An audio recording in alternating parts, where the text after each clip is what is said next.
विक्रांत, सबसे पहले तो ये जानना चाहूंगा कि टीम इंडिया को हो क्या गया? क्या इतनी ही क्रिकेट थी टीम इंडिया की, खिलाड़ी थके हुए हैं, या जिस तरह आपको मैं सुन रहा था आपने कहा कि ऐसा लगा कहीं कि रोहित शर्मा के हाथ में बहुत कुछ है नहीं?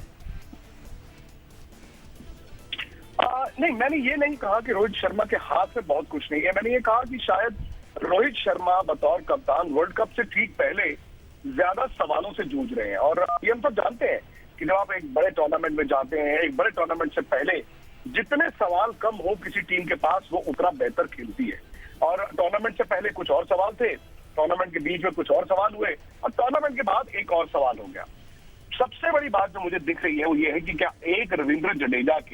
सिर्फ एक रविंद्र जडेजा के चोट लगने से क्या सारा का सारा गेम प्लान आपको ऑल्टर करना पड़ रहा है? क्या उसकी तैयारी नहीं थी? राहुल द्रविड़ ने अभी 4 दिन पहले कहा जी हमारे पास 15 प्लेयर है और हर प्लेयर के हमने जी 2-2 ऑप्शंस रखी हुई है। भाई ऑप्शंस आपने रखी है क्योंकि आपने 25-26 T20 मुकाबलों में वर्कलोड मैनेजमेंट के नाम पर बहुत सारे प्लेयर्स को इंडिया खिला दिया। यहाँ तक भी 12 महीने पहले कि जी हम 3-3 टीमें भी खिला सकते हैं, बात वो नहीं होती है। यार जी बात ये होती है कि आपके पास प्लेयर है, प्लेयर बुरे नहीं है इंडिया के, अभी भी आप इनको उठा के देखें तो ये मैन टू मैन बेहतर होंगे, बट ये कॉम्बिनेशन के तौर पर तो अभी खेलना शुरू हुए। भाई एक साल में मुझे रेस्ट चाहिए, मुझे सर्जरी चाहिए, मुझे भी चाहिए, मुझे वर्कलोड मैनेजमेंट चाहिए, मुझे पढ़ाना चाहिए। तो जब आप इतना क्रिकेट ही नहीं खेले एक साथ, आप कौन से कॉम्बिनेशन के साथ जा रहे हैं? पहले मैच में आपने दिनेश कार्तिक को कहा ये है हमारे प्रेफर्ड विकेट कीपर, दूसरे में हार्दिक पांड्या को नाम देके कार्तिक और पंत दोनों खेल गए, तीसरे में आपके खिलाफ पाकिस्तान के खिलाफ क्योंकि जडेजा बाहर हो गए, आपने कहा यार एक लेफ्ट हैंडेड बैट्समैन तो चाहिए, तो दिनेश कार्तिक बाहर हो गए, ऋषभ पंत आ गए। अब आप कल वाले मैच में फिर से वही हुडा और पंत के साथ गए, लेकिन हुडा से तो हमने 2 मैचों में बॉल ही नहीं कराया। लेफ्ट हैंडेड बल्लेबाज जब श्रीलंका के और पाकिस्तान के खेल रहे हैं, आपने तो तब बॉल नहीं करवाया। तो वो क्या बैट्समैन के तौर पर खेल रहे थे?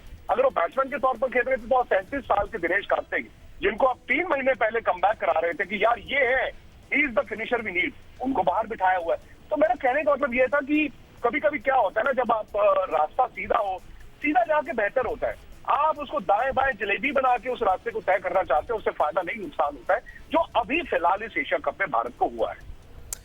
गुप्ता जी, मेरा ख्याल है ये पहला मौका था जब भारत की टीम क्रिकेट के मैदान में थी और सरहद के इस पार लोग चाहते थे कि भारत जीते, क्योंकि ख्वाहिश तो यही थी कि पाकिस्तान और भारत का एक और मुकाबला हो, एक और इतवार को पाक भारत मुकाबले का टाकरा हो।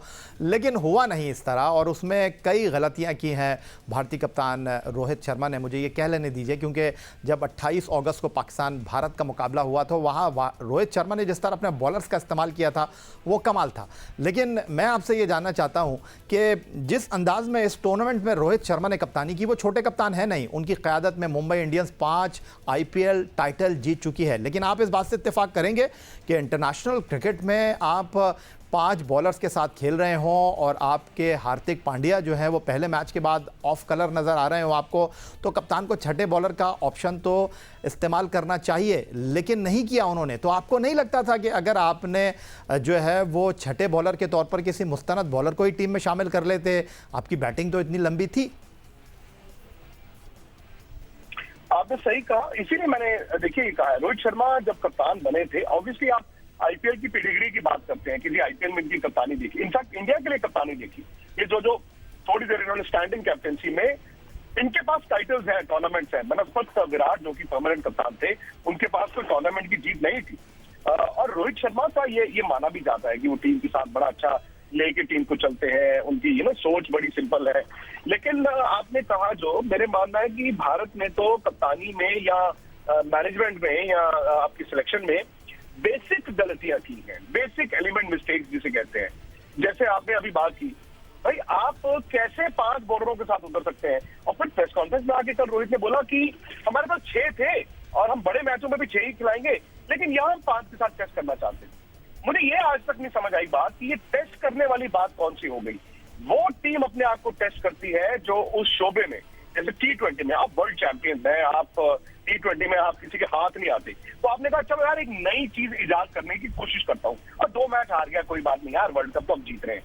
और भाई आप तो पिछले साल वर्ल्ड कप में पहले राउंड में बाहर हो गए थे, और T20 फॉर्मेट ऐसा फॉर्मेट है जो 2007 में वर्ल्ड कप जीतने के बाद भारत के हाथ आया नहीं है, in spite of the fact कि हमारे यहाँ पे IPL है। बट आई थिंक हमारी सबसे बड़ी जो दिक्कत है या वो ये है कि हमने हमेशा T20 वनडे की एक्सटेंशन के तौर पर खेली है। जैसे हम वनडे क्रिकेट खेलते हैं, उन्हीं प्लेयरों के साथ हम T20 खेलते हैं, और वो प्लेयर भी उसी तरीके से खेलता है। वो प्लेयर कहता है कि ठीक है यार, मैं 1, 2, 3 में हूं, मैं ना एंड तक जाऊंगा। विदेश में ऐसा नहीं होता। ये शायद इंडिया पाकिस्तान में है, पाकिस्तान मुझे नहीं पता, इस साल तो आपकी टीम ने बड़ा अच्छा परफॉर्मेंस दिया है, बट ये माइंडसेट है हमारे मुल्कों का, मैं ना एंड तक जाऊंगा, मैं ना एंड तक जाऊंगा। अरे भाई, एंड तक आपकी जरूरत नहीं है। आप अगर 140-50 की स्ट्राइक रेट से रन बना रहे हो, आप काम कर रहे हो, एंड तक जाने में मैं 4 बॉलों का वेट नहीं करूंगा। ये नहीं हो सकता ना कि यार 16 से लेके ना 19.5 तक मैं सिंगल और दुक्कों पे खेलूंगा, मैं लास्ट 3 बॉल में 3 छक्के मार के बराबर कर दूंगा। ऐसा होता नहीं है। कह के कोई बॉलर आपसे आखिरी 6 बॉलों में 6 छक्के नहीं खानेगा। So you have to keep the scoreboard moving. और जो आपने बॉलर की बात की, भाई T20 में आप कैसे जीतते हो मैच? आप बना लो 200 रन, 200 भी चेज करा लोगे अगर आपको विकेटें नहीं मिलेंगी। श्रीलंका का नाम नहीं है ना, श्रीलंका के प्लेयरों का इतना नाम नहीं है। श्रीलंका मुल्क में जो हालात थे, हमें तो लगा पता नहीं यार क्रिकेट कैसे खेलेंगे। आज देखिए उन्होंने 3 क्या चेजेस की, और ये भी फैक्ट है कि दुबई में टॉस जीतना, टॉस हारना डिसाइड कर देता है। आई थिंक उस मैदान का रिकॉर्ड भी हम देख रहे थे कि आई थिंक एक मरतबा ऐसा हुआ कि चेज किया किसी ने T20 में, चेज नहीं कर पाई है कोई टीम T20 में, तो वो भी मैं मानता हूँ। लेकिन ये तो एक मिस्टेक है यार, 5 बॉलर्स के साथ, और 5 नहीं है। अच्छा गुप्ता जी, एक जो आपने बात की अभी कि दुबई में टॉस बड़ा वाइटल होता है, मान ली आपकी बात, 44 मरतबा बाद में बैटिंग करने वाली टीम जीती, 36 मरतबा पहले बैटिंग करने वाली टीम जीती, लेकिन इंडिया की टीम अब इतनी छोटी भी नहीं कि वो टॉस के ऊपर मैच का फैसला करवा दे। और आपने बड़े नामों की बात की, बिल्कुल भी नहीं, आपने बड़े नामों की बात की। आपके हाथ में है ही नहीं है जी, ये टॉस तो आपके हाथ में होता नहीं, हाथ में है ही नहीं है। लेकिन कल जिस तरह कमबैक किया रोहित शर्मा ने आकर, विराट कोहली के जाने के बाद, उसके बाद KL राहुल के जाने के बाद, एक बड़ा सवाल यहां पर यह है कि जब आप नए खिलाड़ियों को टीम में रखते हैं तो बड़े खिलाड़ियों को अपना किरदार अदा करना पड़ता है। उसमें कहीं इंडिया की टीम पीछे नजर आई। खासतौर पर अर्शदीप सिंह के कैच की बात हो रही है, वो कैच इतना कॉस्टली नहीं था। अगर आप पाकिस्तान का मैच देखें, अगर आप श्रीलंका का मैच देखें, पाकिस्तान के खिलाफ 12 गेंदों पर जो है भारत 26 रन बचाने के दर पर मौजूद था। फिर श्रीलंका के खिलाफ 12 गेंदों पर उनको 21 रन बचाने थे, और वो जो 19वां ओवर डालने के लिए आए भुवनेश्वर कुमार, 1 ओवर में उन्होंने पाकिस्तान के खिलाफ 19 रन दे दिए। और सेम उन्होंने श्रीलंका के खिलाफ भी कुछ ऐसी लगभग परफॉर्मेंस दी, वहां पर उन्होंने 14 रन दे दिए, 2 चौके खा लिए, 2 वाइड बॉल कर दी। तो आप समझते हैं कि जो भारत के सीनियर क्रिकेटर हैं उनका बहुत बड़ा रोल है? बिल्कुल है। मैं चलिए, आपने भुवनेश्वर की ही बात की, और ये फैक्ट है कि जहां पर गेंद स्विंग होगा, अब पाकिस्तान के अगेंस्ट भुवनेश्वर ने क्या जबरदस्त बॉल डाला, लेकिन उसके बाद बॉल स्विंग होना कम हुआ। कल उनके पहले 2 ओवर स्विंग हुए बाय द वे, और 2 ओवर उनके बॉल ठीक ठाक स्विंग हुआ। श्रीलंका प्रॉब्लम में था। मेरा ये मानना था कि भुवनेश्वर कुमार को अब एंड के ओवरों तक मत बचाइए, क्योंकि आप ये माजी में, ये मैंने 2-3 साल से देखा है कि एंड के ओवर्स में उनका वो कंट्रोल नहीं रहता है। अच्छा, आप उनको, मैं 3 ओवर नई बॉल से डलवा दूं, आपको नई बॉल से तो विकेट चाहिए थी ना। तो मुझे हार्दिक पांड्या से आपने 1 ओवर करवाया, चौथा, वहां पे ऐसी पिटाई हुई, फिर सब कुछ खुल गया। सो ये मुझे रोहित में थोड़ी सी लगी कमी। नॉर्मली वो अटैक करते हैं, वो देख जाते हैं, समझ जाते हैं कि यार ये ना खिड़की खुल रही है, अब मुझे ये खिड़की भी खोलनी है, दरवाजा भी खोलना है। बट यहाँ पर वो मतलब क्या रणनीति थी, क्या स्ट्रैटेजी थी, मुझे समझ नहीं आया। ये बॉलिंग अटैक, या मैं हिंदुस्तान से बैठ के बोल रहा हूँ, इस टूर्नामेंट का जो मेन 4 टीमें खेल रही हैं, पाकिस्तान, श्रीलंका, अफगानिस्तान, इंडिया, सबसे हल्का बॉलिंग अटैक इंडिया का था। अच्छा गुप्ता जी, यही जो आपने बात की है कि हल्का बॉलिंग अटैक था, सिर्फ आप ही नहीं, इंडिया में और लोग भी बात कर रहे हैं टीम के सिलेक्शन को लेकर। ऐसा लगा कि मन नहीं था कहीं इस टूर्नामेंट में कुछ करने के लिए टीम इंडिया का। हैरानकुन टूर्नामेंट है। एशिया कप में तो आपको जीतना चाहिए था, आप डिफेंडिंग चैंपियन थे, लेकिन जिस तरह की टीम सिलेक्शन है उसके ऊपर भी सवालात उठ रहे हैं। सवाल ये हो रहा है कि अगर आपके जो मेन बॉलर थे जसप्रीत बुमराह कमर की तकलीफ की वजह से टूर्नामेंट के लिए दस्तयाब नहीं थे, वाई आपने शामी को क्यों नहीं रखा, वाई आपने सिराज को क्यों नहीं ट्राई किया, वाई आपने शार्दुल ठाकुर को क्यों नहीं रखा, कुलदीप यादव एक अच्छे स्पिनर हैं, उनको भी आप भूल कर आए। तो क्या ये टूर्नामेंट आपने एक्सपेरिमेंटली खेला? खेलना तो नहीं चाहिए था, बट जिस दिन टीम चुनी गई थी और जब मैंने देखा 4 स्पिनर्स और 3 फास्ट बॉलर लेके आप एशिया कप खेलने जा रहे हैं, मैंने तब कहा था, मैंने कहा यार हमें तो दुबई का इतना तजुर्बा नहीं था, लेकिन पिछले 2 साल से क्योंकि कोविड के कारण इन्हीं दिनों में IPL वहां होता है, और मैंने देखा है कि शुरुआती जो 8-10 दिन होते हैं वहां पे तेज गेंदबाजों का बोलबाला रहता है, बिकॉज ड्राई वेदर में आप शुरू में थोड़ी ड्राई विकेट दे दोगे, वो तो फट जाएंगी। आपको शुरू में विकेट ऐसी देनी पड़ती, घास देना पड़ता है ताकि विकेट थोड़ा लास्ट कर जाए।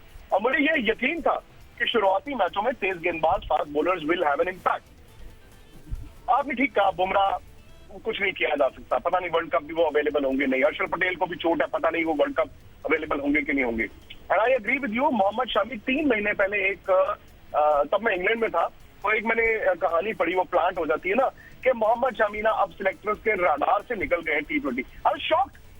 मैंने कहा यार इस बंदे ने गुजरात को आईपीएल जिताई है, मोहम्मद शमी को आप कह रहे हो कि रडार से निकल गए। और भाई वो अगर आपको पहले 2-3 ओवर में 2 विकेट दे देता है, 1 आउट कर देता है, जो उन्होंने आईपीएल में किया, आप और क्या मांगते हो।